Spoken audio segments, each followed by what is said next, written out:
En plein désert de Californie, une horde de véhicules futuristes s'est réunie début octobre pour fêter la fin du monde. C'est la 7e édition du Wasteland Weekend.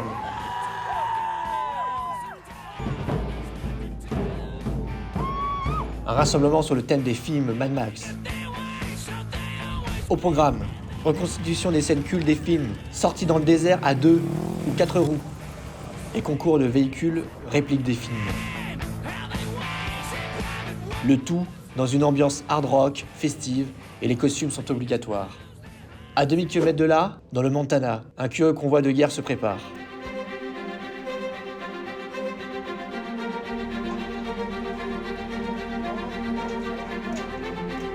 We got the Fiero loaded on the back of the trailer, all of the stuff for our camp, the walking eye, motorcycles, it's all loaded and ready to go. Et voici leur dernière création, le War Child, l'enfant de guerre, un bus scolaire, greffé de quelques tonnes d'acier en guise de pare-choc. This plow is a piece of machinery they use for trains and big heavy equipment for moving piles of snow. Mais il ne neige pas, et voilà ce qui occupe en fait les journées de ces gentils barbus.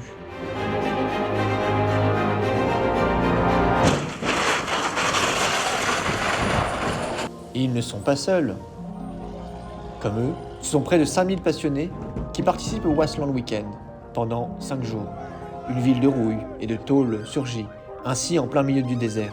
We have car cruises, we have costume contests, we have a casino that runs on bottle caps, we have a post office, we have a movie theater. Au Wasteland, on vient voir des concerts, on se fait maquiller, photographier, et on peut même apprendre à danser. Mais surtout, on est là pour se montrer et, si possible, avec un bon gros V8. Le réalisme est tel qu'on a vraiment l'impression de participer au tournage d'un Mad Max. Et lorsque les portes de la ville s'ouvrent enfin, l'assaut est donné, comme dans un film.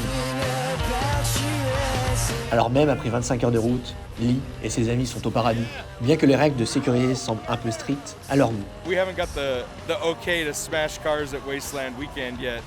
We're hoping someday they'll let us. Et bien entendu, toutes les armes sont factices.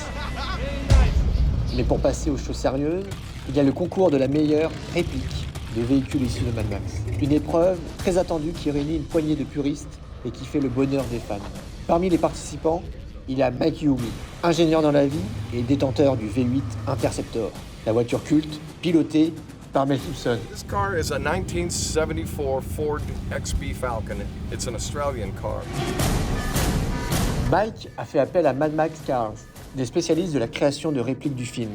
So we had to buy a lot of things to make a movie correct, to have the siren with the correct sound, because American sirens are not the same.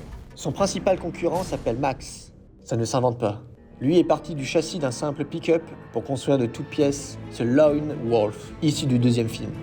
Well, this one is a 351 HO. It's Ford's 5.8 liter V8. It's a pretty fast engine as far as they go. And I've taken off everything that you can to make it even faster, and it's pretty quick. The engine in the rear back here, it's the same engine. It does work, but it's not hooked up to anything.